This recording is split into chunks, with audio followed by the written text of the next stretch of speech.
Hello, CFA Nation. Gabe. Nick. And we are here today to bring you a special review, the test, episode 4.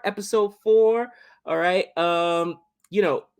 We talked about the test series, and everybody kept telling us, you got to watch the test. You got to go watch the test. You got to watch the test. And when we started this cricket channel, we started first and foremost watching a few clips here and there, understanding the game. It definitely helped understand the game. But man, it's such a well shot documentary. It kind of rivals, in my opinion, NFL's Hard Knocks. You know what I mean? How they follow that team, and it's so well done.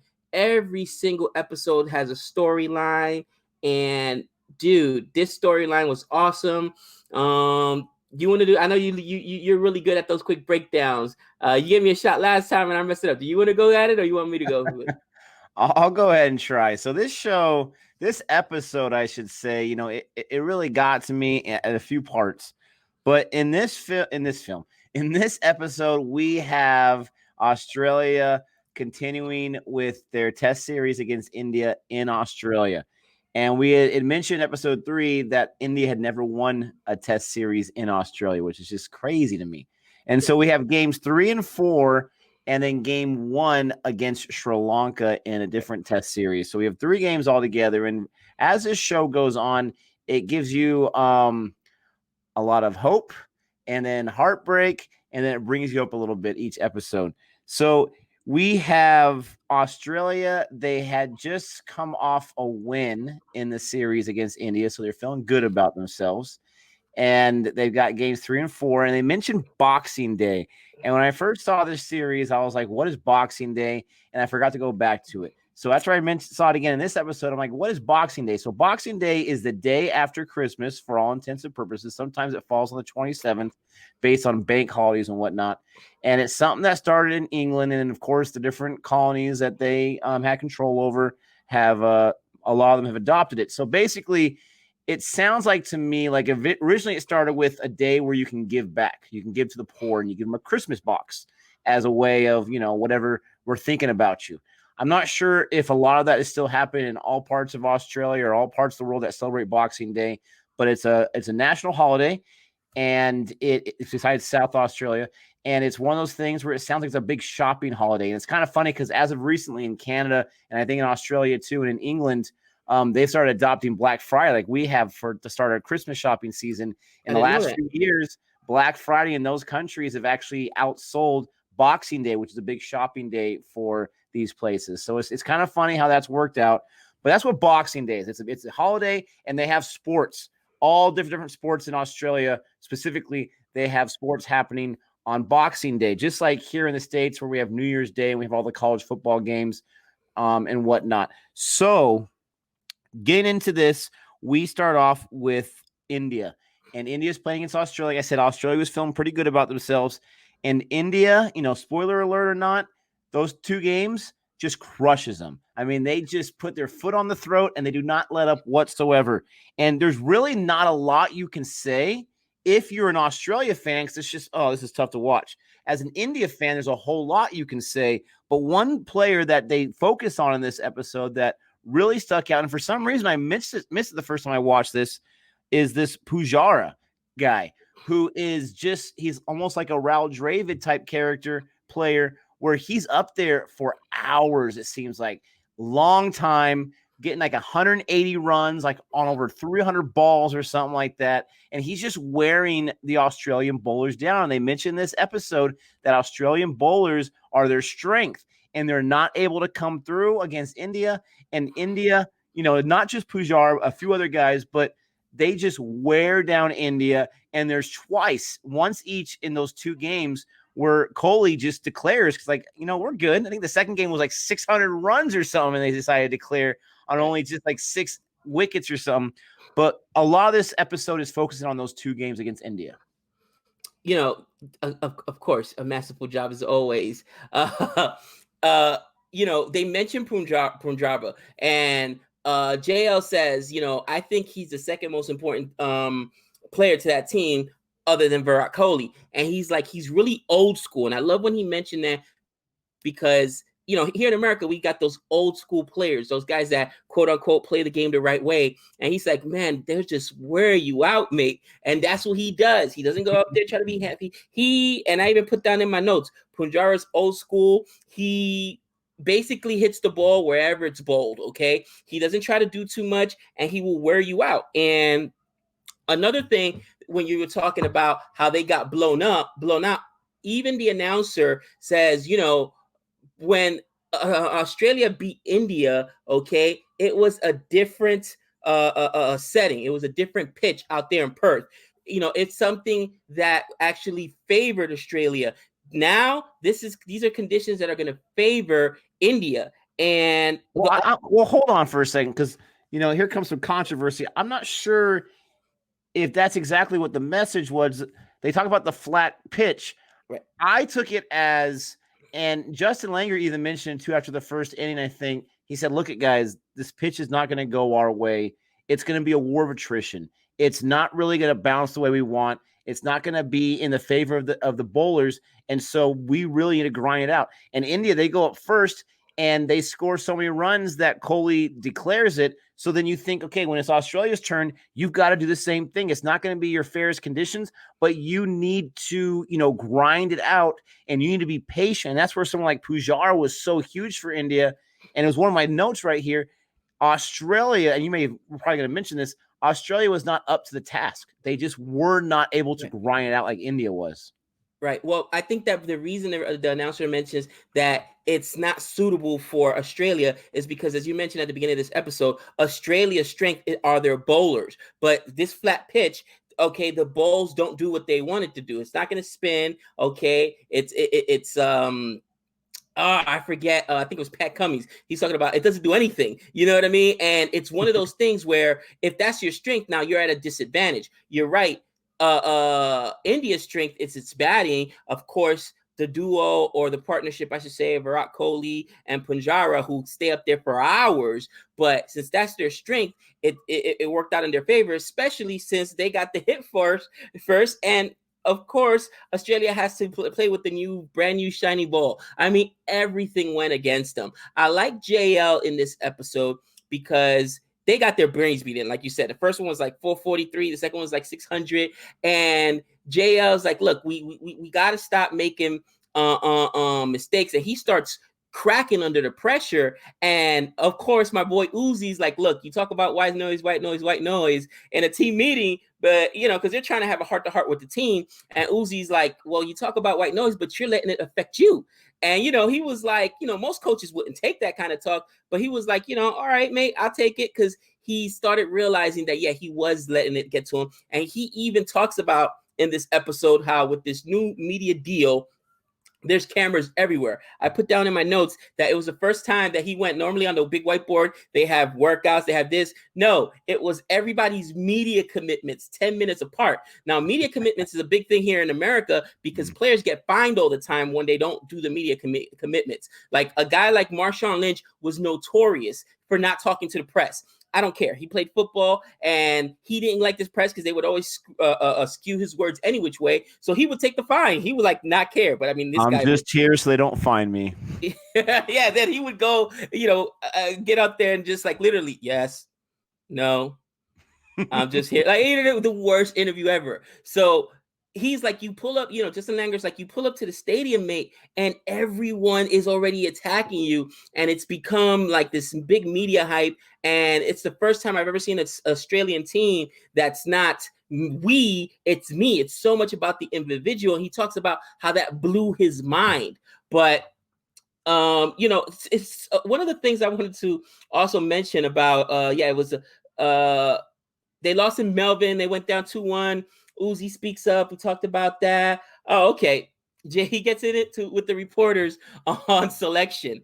Bro, Langer management. And he's like, are you sure that's what happened? Are you sure he knows what he needs to do when he wants to get up here? That was awesome. That had to be internal, though, because think about it. I think that's what pissed him off. How do you know? That's probably what the conversation was. But now that tells him he's got a leak amongst his staff, amongst the players. Somebody's talking to the media. Why do they even know that? So you could see the look on his face. And dude, again, when it comes to professional sports and when you represent a country, okay, there's a lot of money involved. There's a lot of pressure involved. And the media is relentless. It reminds me of the New York media. Players do not like going to New York for one reason and one reason only, the media. They will destroy you. I always said as a Yankee, you have to pay players more because you know that they're going to be under the microscope. They're going to be, A, it costs a lot of money to live out there, but B, it's a lot more pressure playing under those lights. And there's some players that just won't do it. Nope, don't trade me. Most players in Major League Baseball have a no trade clause. And one of those teams that's always there is the Yankees. Like, if I'm going to go over there, it's on my own accord, but you're not trading me over there because I don't want to deal with that media hype. Yeah, I mean, it was funny about the whole Langer management stuff, and it was funny about how it wasn't funny, but it was interesting how he felt kind of bad about it because he's got to represent himself. But with all those media engagements, you can only imagine how those leaks could happen, maybe even unintentionally. But I mean, they just get the rocks beat out of them. They get destroyed. There's really not any kind of drama in these two games, and they're just trying to survive. Nathan Lyon's trying to figure out some stuff. They're all trying to figure out different things that they can do.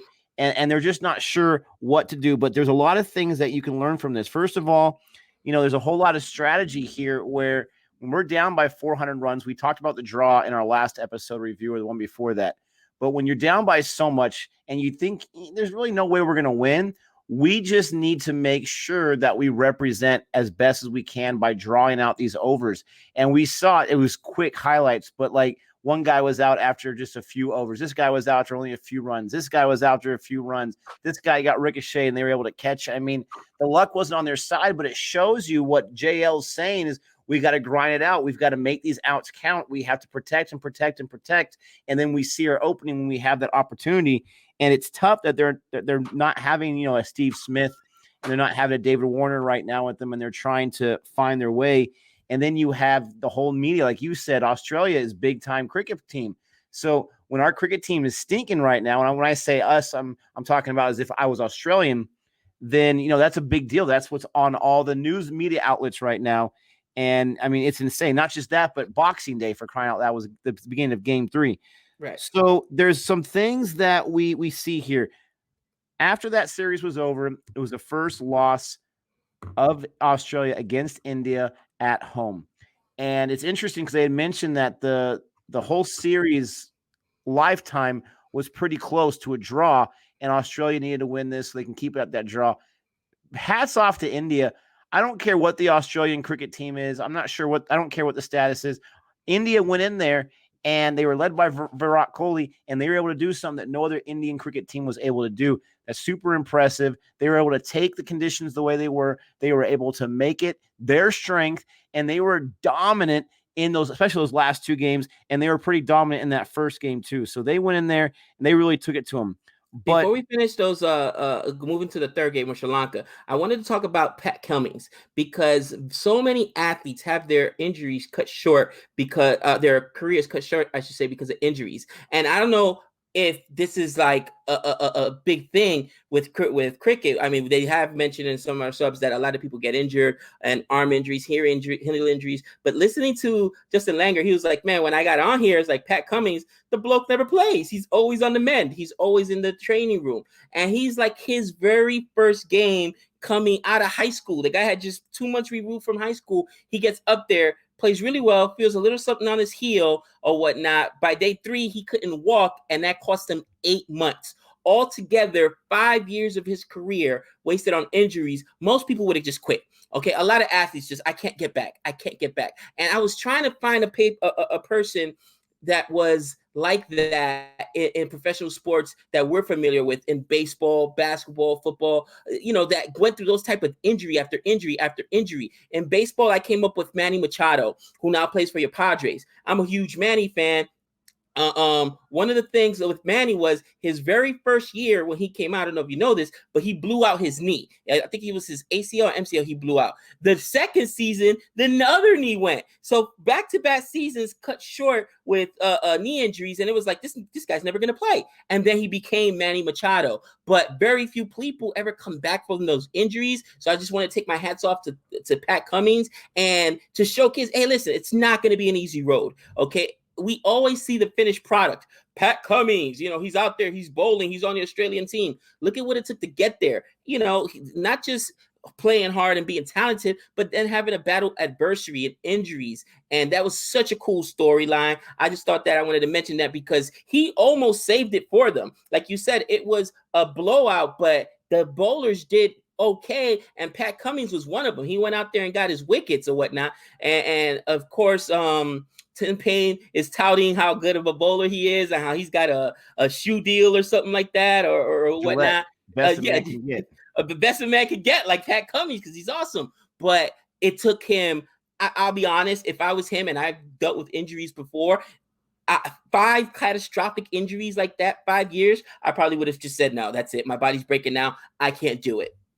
But that's what makes these guys different than the average Joe is, they have that passion, they have that drive, they have that determination, that competitive nature to know I'm going to go out there and I'm going to show the world what I can do. And, I'm getting them mixed up because there wasn't a lot of positives with that series against India. Was it in the India series where he had nearly the hat trick and he was dominant, or was it in the Sri Lanka series where he was really dominant as the bowler? I can't. He was dominant in both. Actually, he was the only person only bowler who bowled well in the India series, and in the Sri Lanka series, yeah, he had the hat trick there. I mean, Pat Cummins is an absolute monster. Yeah, he was insane. I want to say in the first 2 games against Sri Lanka, they won both those games. Spoiler alert, and he got 10 wickets out of the total 20. No, sorry, 10 wickets from the 2 games. So that would have been 4 innings, but maybe that was just from the first game. He went out of control. He got 10 wickets altogether. He got almost nearly that hat trick. He was doing great, but there was a lot of things that JL was able to use from both those series. So they go to Sri Lanka, which I'm assuming at this point, maybe Sri Lanka is not the strongest team because they said, we know it's Sri Lanka, but we still got to do our best. And they were a completely different team when they played against Sri Lanka in those first 2 games. And maybe it was just a 2-game series. I can't really remember what was the deal with that. Maybe we'll find out more the next episode. Well, with Sri Lanka, not to interject, remember, they went in and they got this destroyed. So it wasn't even JL's call. Somebody above him in the organization said, we got to do something. So they switched up the test team. And that's when they called up the young guns. So that's why they did better in Sri Lanka. Unfortunately, Aaron Finch he was done. So they're like, look, we can't keep Aaron Finch up there or whatever. He's going to be playing ODI. So they pulled him off the test team. And that's when they called up the other 3 young guns. I wrote down their names as well. Joe, where is it? Yeah. Joe Burns, Jai Richardson, and some other guy. Yeah, it was Joe Burns, Jai Richardson, and Patterson. And it was so funny because JL, you could tell he's old school, and he's like, look at these guys. The one guy got called up, and he carries this PlayStation around with him, man. And that was such a foreign thing to him. It was so funny, but these kids can bowl, and this is the future. These kids also bat, and this is the future of Australian cricket. And these guys show their worth in the series against Sri Lanka. Yeah, no, I don't know if it was just because those young guns, those guys definitely helped out. I looked up Joe Burns and his career. He's only been for a cup of coffee. This is one of the games he scored 180 runs in that one game or that one inning against Sri Lanka, which was awesome. But I looked up his career. He didn't really spend much more time with the national team. He went back and he's playing with what I think is Australia's equivalent of the IPL. But he's gone up and down a few times. He's got a few half centuries before he had this series. Jai Richardson definitely was awesome. He had 3 wickets in his debut, and it was cool how he was talking about, no one wants to go up there and get nothing and just, really go down without any kind of success. So he had that first wicket, and, I started feeling the chills when I saw that because you get pumped up for him, and you see was it his dad that was cheering in the stands they show when he was getting his wickets? That was really cool.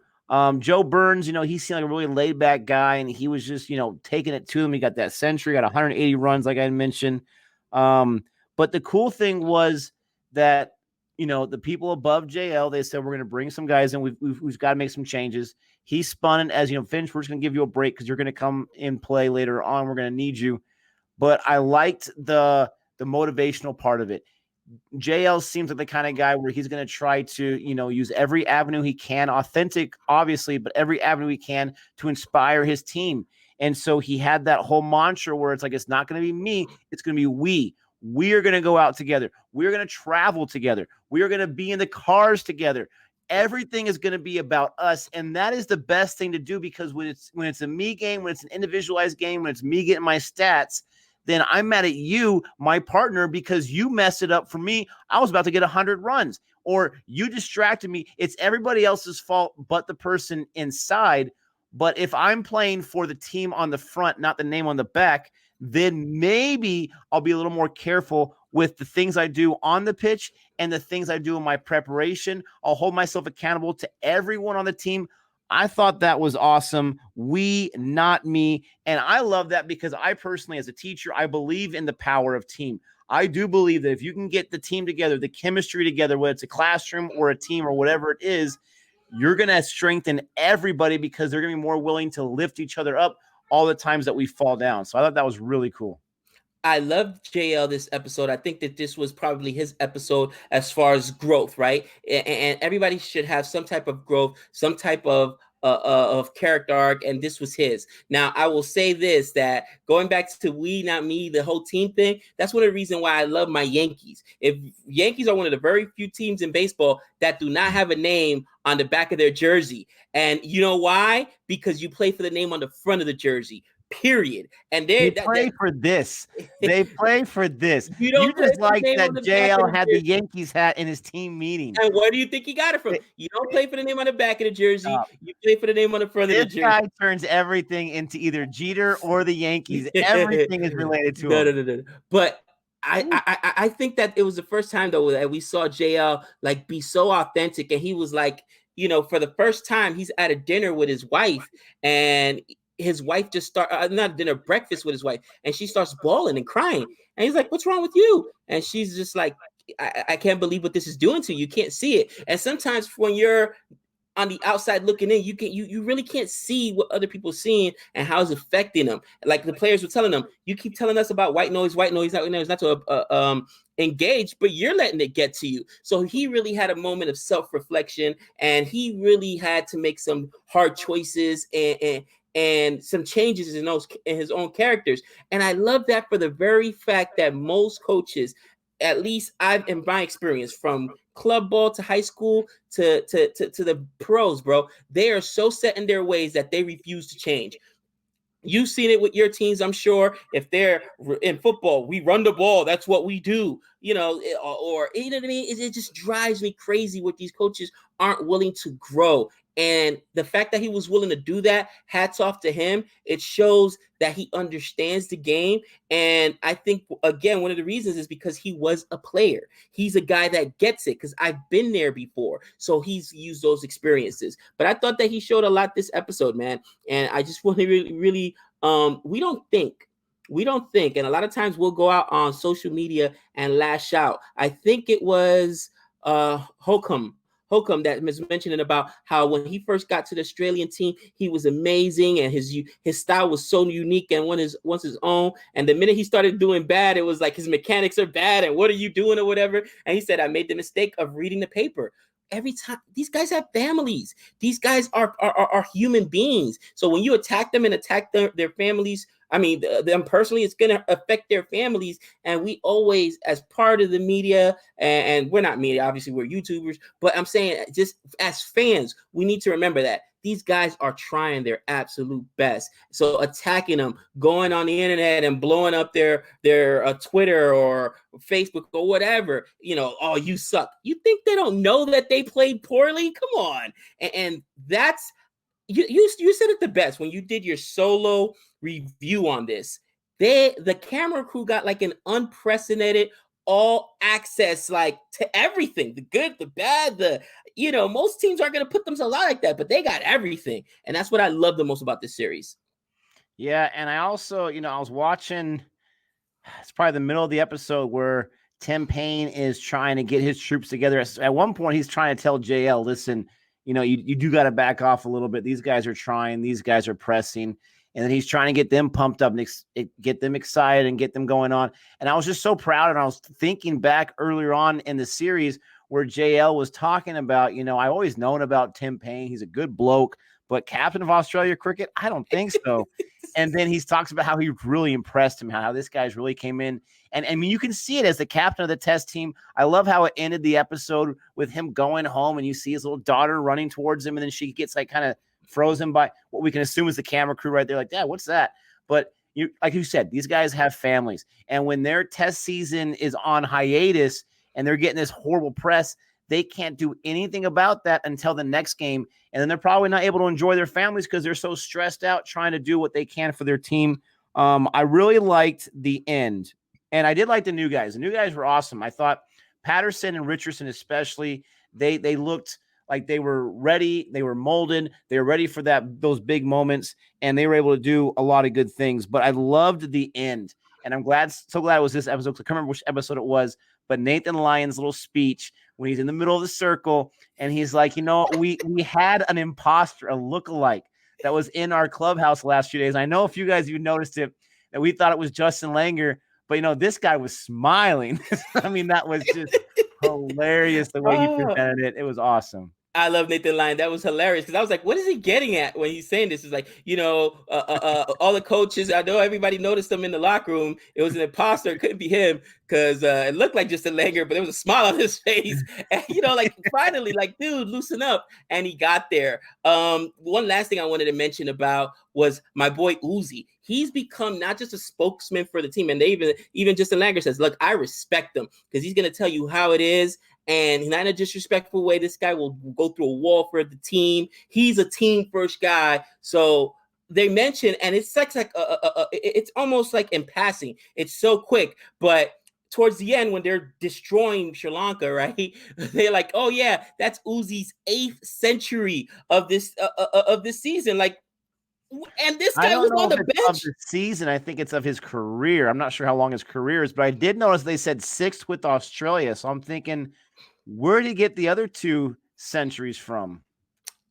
You know what? Maybe with the Australian team since he got called up, because remember he was down there, so maybe he had played for another team. That's a good question. But it's like you mentioned, how is this guy not playing all along? You know what I mean? And again, attitude, and they want him to do some weight and some stuff like that. But that was not JL's choice. That was the people before JL. Obviously, JL came in and gave Uzi that shot. But I love Uzi. He was one of the guys that helped carry him to victory as well here. And you said Joe Burns went for 180 or 190, which was ridiculous. And I mean, it's you can tell there's so much talent on this team, and really, it's the ghost of what happened that's haunting them. Okay, it's there was a line earlier that Justin Langer says, look, we just got to stop stop worrying about getting people to like us, and we got to start worrying about getting people to respect us. Okay, because yes, they're worried so much about the image and taking away the image or repairing that image that the other Australian players that, some of them are still on the team, but left because of the whole cheating scandal, that they're forgetting that you still got to go out there and compete and fight. And it's okay to go out there and compete and fight. And, again, why what Tim Payne did and the 3rd episode when he's starting to go back and forth with Virat Kohli, like, all right, if you're going to give it to me, I'm going to give it to you. That's all right. That's a part of sports. Nobody's saying you're not allowed to go out and play and compete because of what happened. We want you to carry yourself well, but you still got to be able, you can't go in a fight with one hand tied behind your back, so to speak. And that's what it is, man. These guys just have to get to that point to say, look, we're talented and it's okay that we're going to win, and allow themselves, because they've been at times in control of games, ready to win, and then it just all falls apart. You know what I mean? So, man, this episode was awesome. I tell you what, man, every time, for whatever reason, I don't know what it is, like Tim Payne does a little thing here and there that makes me respect him so much more. And I feel like a dummy because I was the same way as JL, like, this guy's gonna be captain of the team. Like, he's, not impressive. He doesn't look like an athlete. You know what I mean? Like, but man, you're right, Nick. He's seriously has become that leader and that captain. Yeah, I mean, he's leading them through tough times. I also thought it was funny how when they were they're on the bus on the way to Sri Lanka, and that series where JL was like, he was getting kind of down on himself. He's like, I don't think we're going to be able to beat these guys. This is not going to be good. We're just not going anywhere right now. And then he kind of smiled. He's like, but we don't have to play Pujara. We don't have to play Kohli. We don't have to play India. That's kind of nice not to face those kind of players. So maybe we'll have a chance. I thought that was awesome because that was an honest moment, a vulnerable moment for him where he's saying, you know, I don't have a lot of confidence. You know, I'm trying to pump these guys up, but at least we don't have like these great players that, again, nothing against Sri Lanka, but you know, we don't have these amazing players to go against like we've been going against with India. And that's got to be such a sigh of relief. Like, hey, we might have actually have a chance here. Talking about India, right? He goes, you know, people always ask me, do I love playing in India? Do I love India? And he goes, yeah, I do for about 2 days. And then I got to be honest, mate, it's just overwhelming. You don't have a second to yourself. Okay. The only second you have is in the bathroom or in your personal room. But if you're out on the street, they're going to book hotel rooms where you're at. You know, they're going to eat where you're going to eat. They just want to selfie. And they're just super passionate about cricket, but it's not like you can fly under the radar and them not know who you are. And I was just laughing because you saw the crowds of people out there, and that would be intimidating. The good thing is that you notice they didn't get any hate whatsoever. People were giving them love. They wanted to take selfies with them. They wanted to, they were cheering them. It wasn't like they were getting razzed for what happened in South Africa. You know what I'm saying? So it was all in good spirit, but I can still see how it's overwhelming where, man, we're away, to India for this test series or whatever, and we can't even like sit down and get something to eat or whatever. It was crazy. It was crazy. Yeah, it's hard for us to relate to something like that, but we hope you enjoyed this review for episode 4. We are halfway through with our episode by episode reviews. We hope you check out our other reviews. We have episodes 1, 2, and 3 up there for you to check out. Don't forget to like and subscribe and check out Boring Reviews, our other channel. And until next time. That's 6 runs.